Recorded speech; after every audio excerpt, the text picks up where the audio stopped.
Hey, Erica. Hey, Lena. What's going on, Freedom folks? Good evening, good evening, good evening. I woke up like, hey, I really don't like the way life's going these days. No, gotta It's switch been it a up, take a minute. break, cause I'm I feeling know I've been with okay. you. And I've just been know with blessing uh, things. I wake up Tialana and it and changes. Freedom So Folk let me crew. give It's it nice just to a kind of taste. switch So back I and want you forth. to So feel now here I am. get up, turn on the lights, We're I'ma gonna run make this it month, right. this This is whole shining entire bright. theme of reopening, Oh, as the world is gonna reopening, what change your we whole life, probably should be baby. doing. Your best is Um, not I today, guess, it's not too late for them to and be replaced with everything. anything you say. Hey, Mom, good to see you. And to the dinner conversation family, so good to see you. If you are joining us for the first time, welcome to Keep Living. It is 8 o'clock. Y'all know how we do. There's some magic in the room. Get a friend, tag somebody, put their name in the chat, bring them into the space today because we're going to take a little visit to Baltimore, Maryland, and talk to one of our wonderful friends, one of our friends that I have known for such a long time, Mensa Prescott-Jones, as she brings us into some of the wonderful world of education. So really excited to share with you her lovely work, her wisdom bearing, and just the brilliance of who she is. So look, be sexy, feel good, feel grounded, feel all the things that you need to right now in this space. You're so welcome in your truth, in your authenticity, in your freedom, because that's what we do here. We invest in freedom folks, folks that know and deserve their freedom.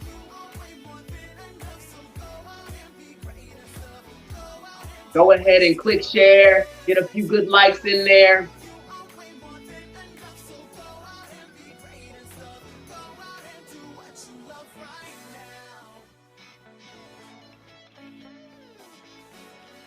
Good to see all of you. Good to see all of you. Ah, so exciting. Sorry, my baby. Ah, welcome and good evening. I am so excited to have you.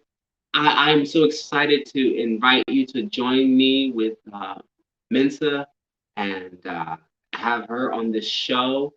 Um, we grew up together in many ways. So you mean someone who's gonna have a little bit of my childhood in her hands, and I hope she'll bring up no trauma for me.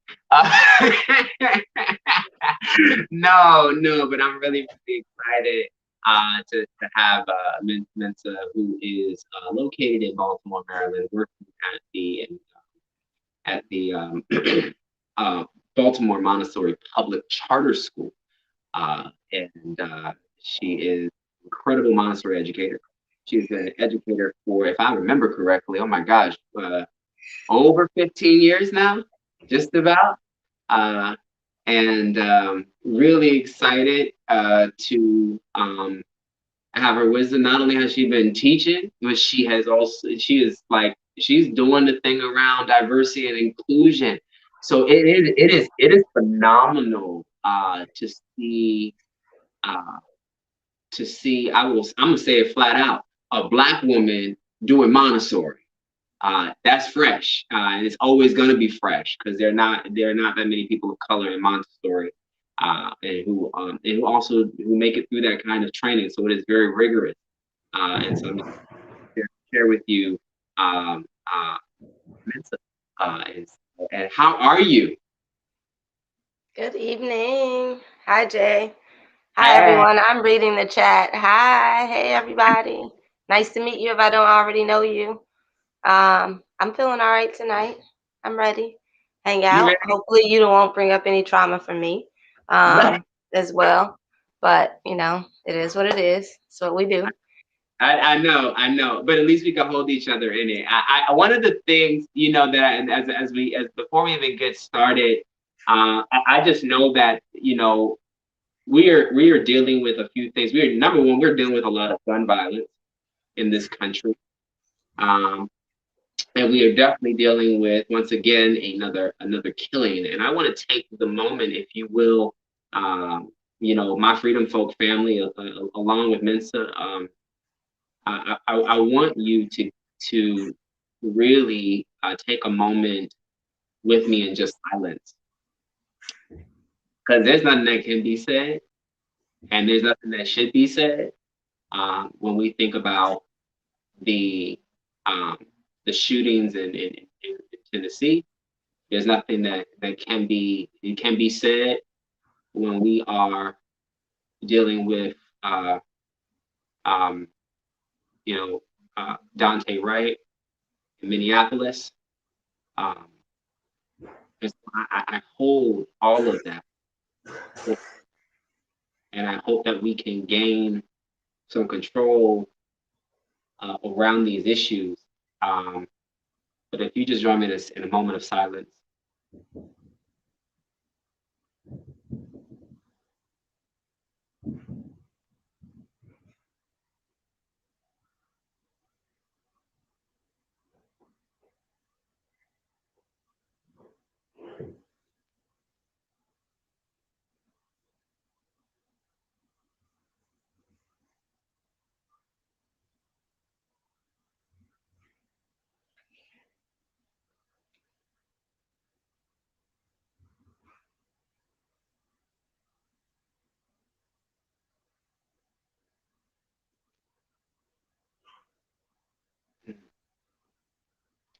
As we come back to center,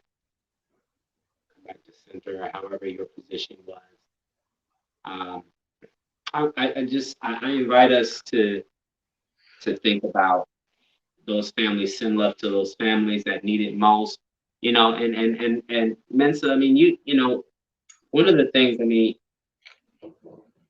I think, you grew up in Virginia, so we kind of know the stories, of what it is, and especially you had it earlier than me. You had a strong dialogue. Mensa, I will be honest, I became very aware of systemic issues uh, through the story and sharing my life along with Mensa. And I'm very, very grateful for the fact. I'm going to throw it out like this. What made you want to be an educator? Let's just start there. Seriously. Yeah. That's how you want to kick it off. Well, what made me want to be an educator? I kind of knew that I was going to be an educator when I was a child. I was the first person I had to take care of was my younger brother. I taught him. I started there. I started with him, all his friends. Volunteered at an elementary school when I was in middle school to help kids after school with their homework and all of the above. Coached in high school, little kids. Um, Worked at Chuck E. Cheese just to be around children. um, Went to school in Richmond. Um, Started studying English. Really started to enjoy that, the art. Um, Told myself I was going to be a writer. Put the education aside, and I was going to write books, and I was going to be on TV, and it was going to be a big deal. And then I realized that I couldn't just sit there and keep writing in that way. In that moment, I just needed to pay my bills. So that's how I went back to, okay, well, you love children, get into education, teach a little more. Pick that up, got a job at daycare, met your mother at the daycare, started working with the children floating around. Kind of worked my way into having my own classroom, leading my own classroom there, pre-K classroom, while going to school full time. She just kind of worked that out. As far as setting up my assistants and things, running back and forth with class and starting the day off, recess time, I run the class, I come back, how that goes. It was a laid out schedule. Um, Did that while in college, moved up to Northern Virginia, started substitute teaching in Fairfax County. Worked at another daycare. I worked at 2 daycares, substitute teaching, and worked at 2 daycares and finished college by driving back to Richmond for my last semester. Finished, graduated, and maybe a week after I graduated from VCU with my bachelor's in English, I attended a job fair. I was already offered a long-term sub position for the remainder of the school year in Fairfax County.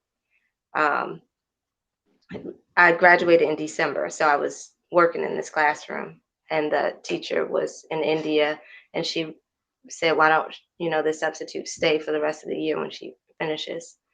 So I told them, okay, I would do that.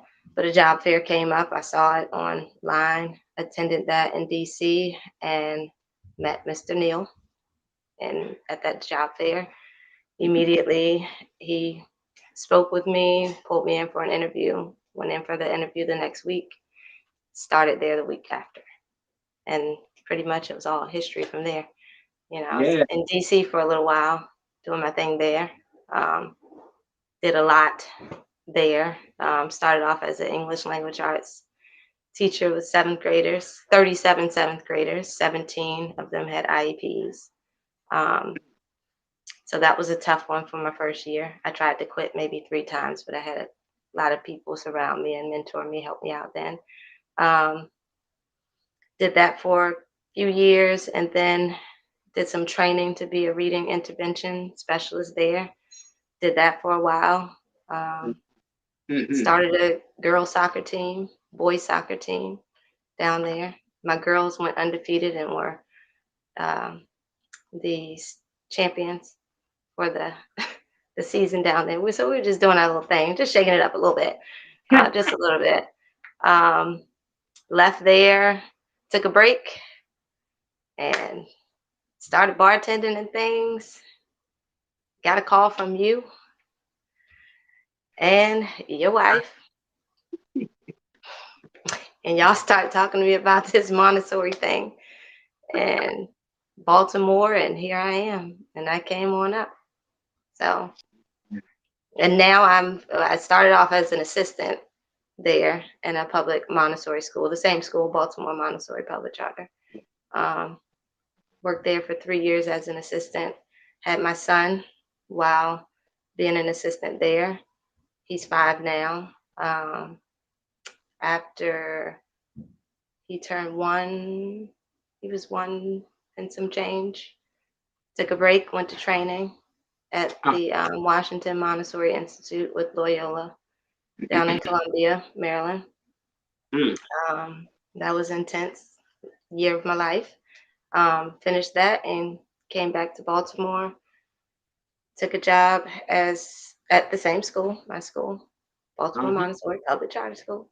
Took a job in upper elementary as the lead guy there, working with 4th through 6th graders for 2 years, and they snatched me out of the class, and I'm on the administration team now at Baltimore Montessori Public Charter School. I love it. I love it. You got a journey. And look, in short, I'm just gonna let y'all know the list. To hear a list like that, you already have an idea that a teacher's job is never done. And it shows up in various ways. Teaching shows up in various ways. I'm like, I'm so glad I left the classroom, but then I always laugh because I'm like, I'm still in a classroom. I'm still in a classroom. I'm still in a classroom, whether I'm in congregational life, I'm in a classroom. But you got a lot of shout outs. You got some people thinking about some plans. I want to, let's just jump in on this. Hearing that incredible journey. You used to being in the classroom. You're used to being hands-on. You have not been hands-on, and now you were just, for a good while. Y'all were out of school. I don't really recall. How long were y'all out of school for in the city? Oh, well, it started last year, right? It's all I'm stuck in time. No. The time just started. It was last week, right? It was 2 weeks ago, right? They said we was gonna stay home for 2 weeks, right? It's been 2 weeks. So it's been a year. It was a year before we opened again. So we closed in March, like everybody in the whole world. And at that time, I was in the classroom. Um, that was interesting, but we made the best out of that. Got a little creative behind the screen. Did a lot of things that I didn't know that I could do. I mean, we went virtual camping, y'all. Like that's, we were supposed to go camping, but COVID hit, and the kids were like, "But we were supposed to go camping." And we were like, "Dang, yeah, we were. What can we do? We can go. Well, let's build some forts. How about that? Let's see who can build the best fort. You can't sleep in your bed tonight." We did the whole thing. It was hot. I mean, it was really, really fun too. Everybody enjoyed themselves.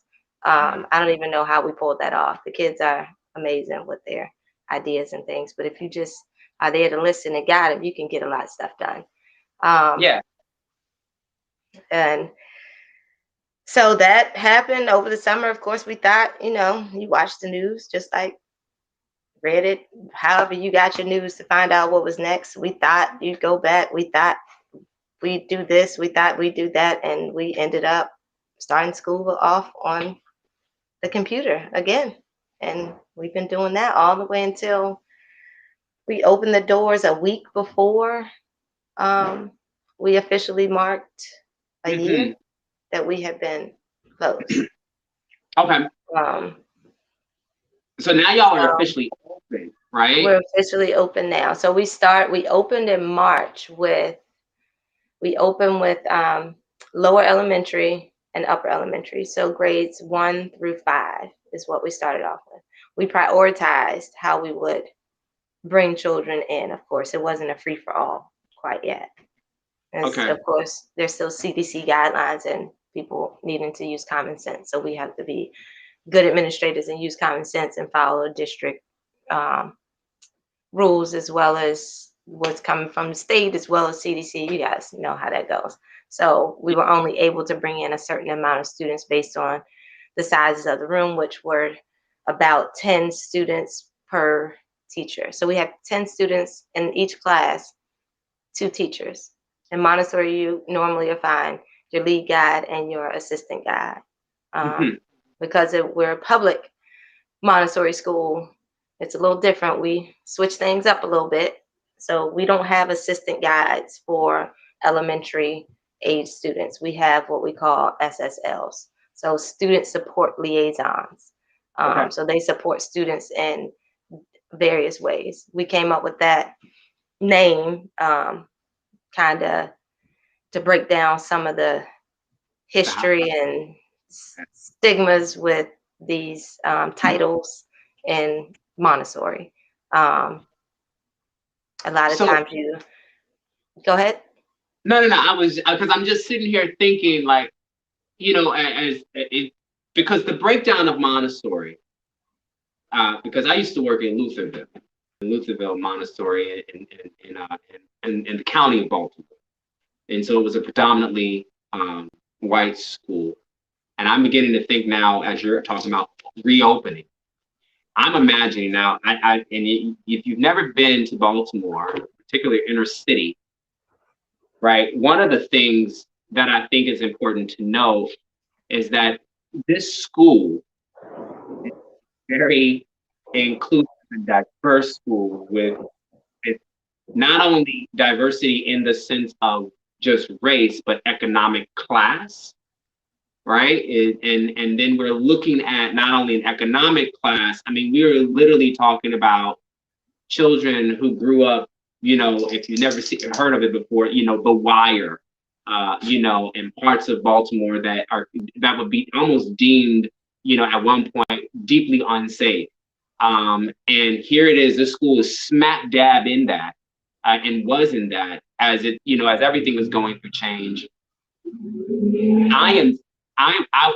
When we think about COVID and that it has affected primarily the many people that are underserved in healthcare, like, and the accessibility of the vaccine, like, how how have you and your team taken maybe those kinds of things into account when students, particularly students of color that may not have access to to those things such as vaccinations and computers and everything like that. So we've, of course, come up with a lot of different things that we put in place that we came up with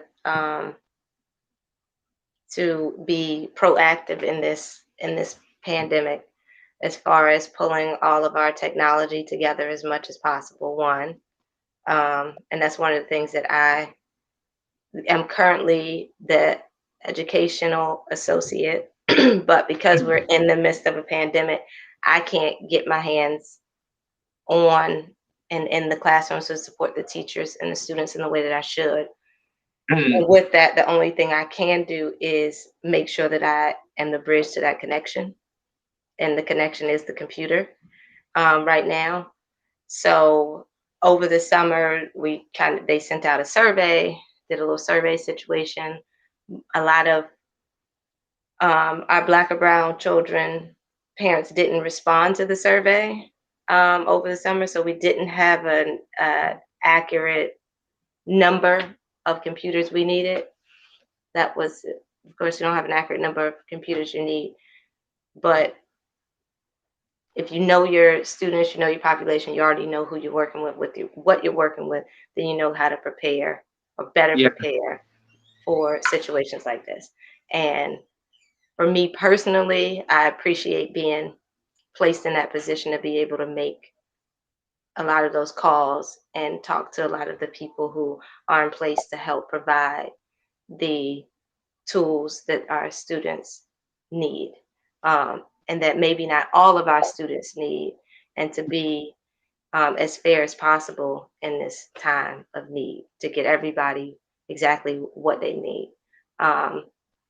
We have, and you were talking about how diverse it is, and not just with race, the students at our school, and when I started, they would always say, oh, we have students from 26 different zip codes in the city. We have students now from about 28, 29 different zip codes in the city. I don't know how many zip codes are actually in the city, but our students come from all over the city. They drive, they walk, they bike, they get on 2 buses, 4 buses, trains, all types of ways that they figure out how to get to school when we were open. So for me, I think the least we could do is provide them with the tool so that they can get to school when they can't physically get to school, but regardless of their socioeconomical status and all of those nice, jazzy, juicy words.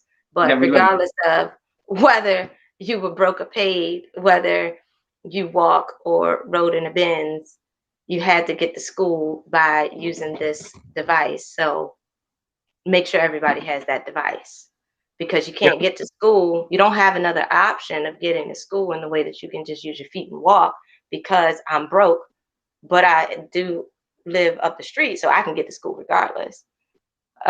Versus the child that lives across the city, whose parent may have to give them their last $20 bill for them to ride 3 buses to get to school, or the child who has a Benz to get to school.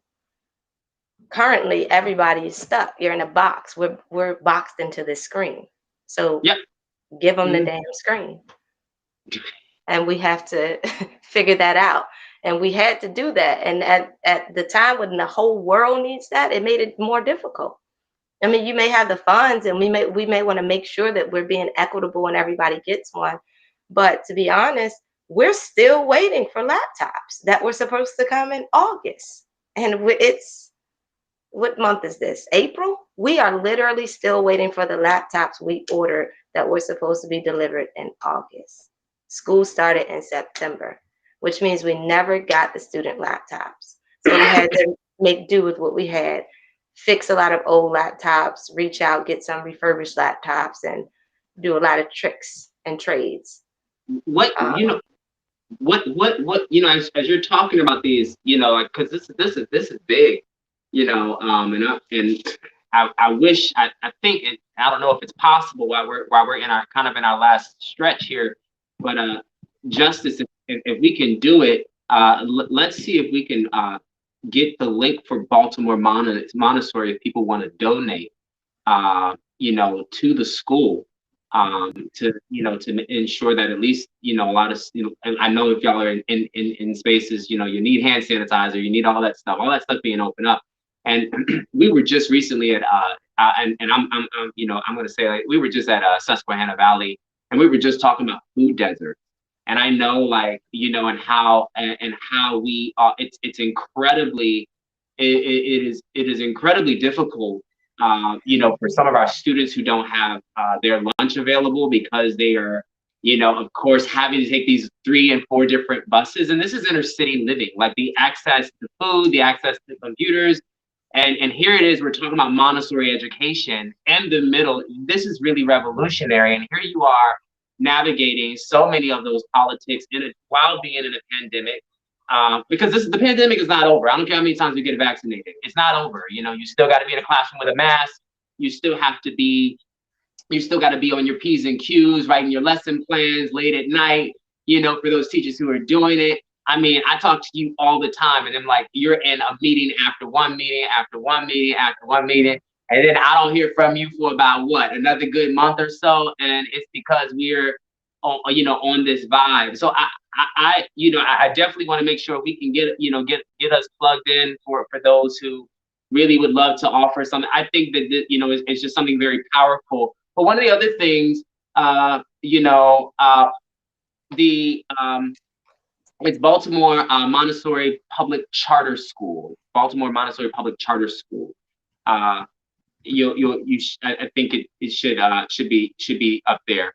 But one of the things that I want to last ask, because you talked about your son, and as I'm sitting with a lot of what's been going on in the world, and what does it mean for you as not only administrator, but as a mother now, to share a world like and a curriculum and a pedagogy like Montessori with your own son? And I don't know if you had Montessori experience when you were a child, but what does it mean for you to either share that and ensure that even while living in a city like Baltimore, that has seen a lot of the disenfranchisement, what does it mean for you to give that opportunity and share that experience with your son? Well, it's for me.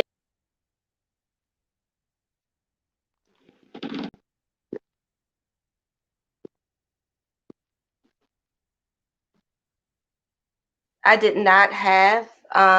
Seems like we lost Jay. Is he on? I'm here. I did not have any Montessori background in my childhood. I mean, you and Michelle told me about Montessori. I didn't really know anything about Montessori until you guys told me about it, and just being exposed to Baltimore Montessori, working there as an assistant, things are just different and interesting. And after having Cam, that was my motivation, where I was like, well, I need to truly understand this and go to training and fully understand it. I originally was going to do early childhood or primary training, and that covers like 3 to 6 year olds. But I had to think about it. I have a young son who's only, when I started, he was 18 months. When I start training, if I sign up now, get accepted, he'll be 18 months. I do this training, it lasts a year. When I'm finished, he's going to be 2. So I'll have a few years of what I just spent a year doing. Or if I do elementary, it covers grades 1 through 6. Those are really important years. I have a lot of experience. I've already taught for a while. I really had to have this conversation with myself to figure out how to line this up, because what I'm doing is not for everyone else or for myself. It is, but the main thing and the goal for me is my son, to create a space that children who look like my son did not have growing up, to make sure that he has those opportunities to be free and be who he is without having to worry so much about looking over his shoulder or having to be this way because, or I go that way in the neighborhood or this.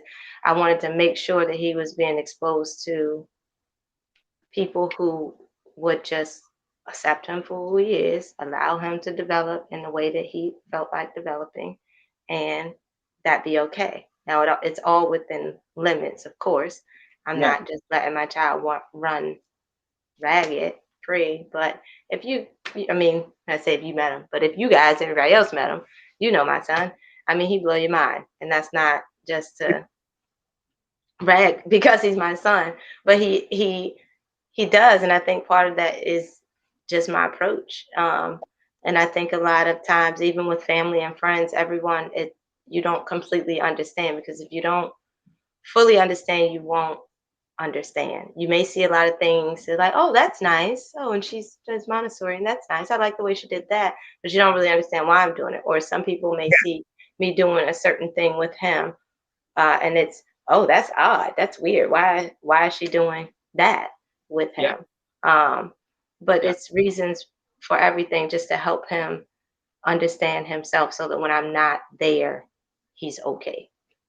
You know, I'm so glad that you said that, and I want to take the moment because, you know, as people are listening, I mean, you get a lot. You're just touching a lot of hearts with this, because there are, yeah, there are a few things here that I just want to I want to sermonize something that if y'all didn't catch. I hope you caught how strategic you know, nurturing is. Like, here is not only someone who went into education, but found ways to take that nurturing quality and doing you know, doing their best to make a connection between their personal life, as in many ways as their professional life. And that, I think, in many ways speaks volumes about the person you are, and the work that you've been doing for years, and how strategic you have had to be by navigating a system that was not set up for you nor your family and those who look like you. And so there is a strategic kind of nurturing that takes place with, especially in with regards to a woman in the system, especially a Black woman like yourself, in a system that in many ways we don't see immediately reflected in society. So thank you for nurturing and being strategic in that, down to your brother and the kids that you were teaching, and teaching those soccer. I remember all of that.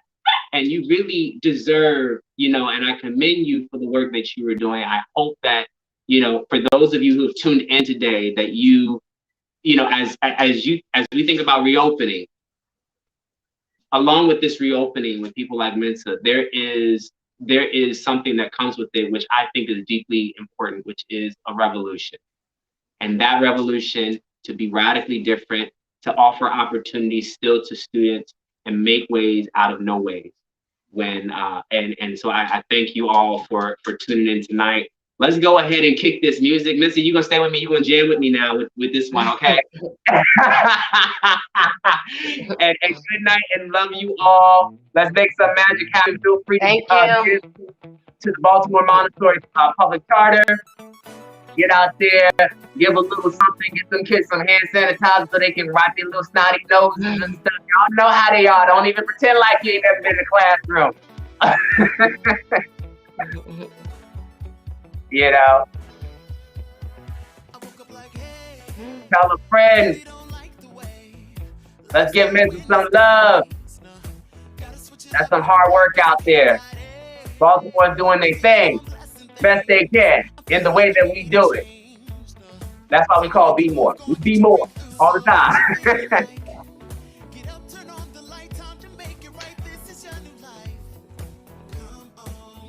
So good to see you. So good to see you. Thank you, Erica. Thank you, Mom. Good to see you. Thank you, Carolyn, for tuning in. I so miss you. I miss so many of your faces. Oh, Audrey, where you been, lady? Good to see you.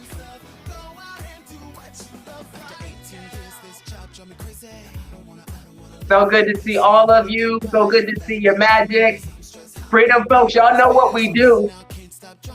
If you felt like somebody should have heard this message today and want to try to do something new, maybe get out and start their own charter school, get their own kind of business going, get tuned in with other thinkers and educators. Make it happen. Tag them right now. Share this video right now. You know how we do, because we want to connect with people, put them in relationships. We are not just going to sit here and read, review, recite. We are going to be in relationship. We are going to respond. We are going to be reactionary, because that's what we do in this space. Look, make sure you take care of yourself this week. And I'm so excited. We got a little special guest coming on Thursday for this amazing, cute little reflection. It's about to be down-packed fun. So, in the end, may goodness and sexy follow you all the days of your life. Love yourself in the process. Be good.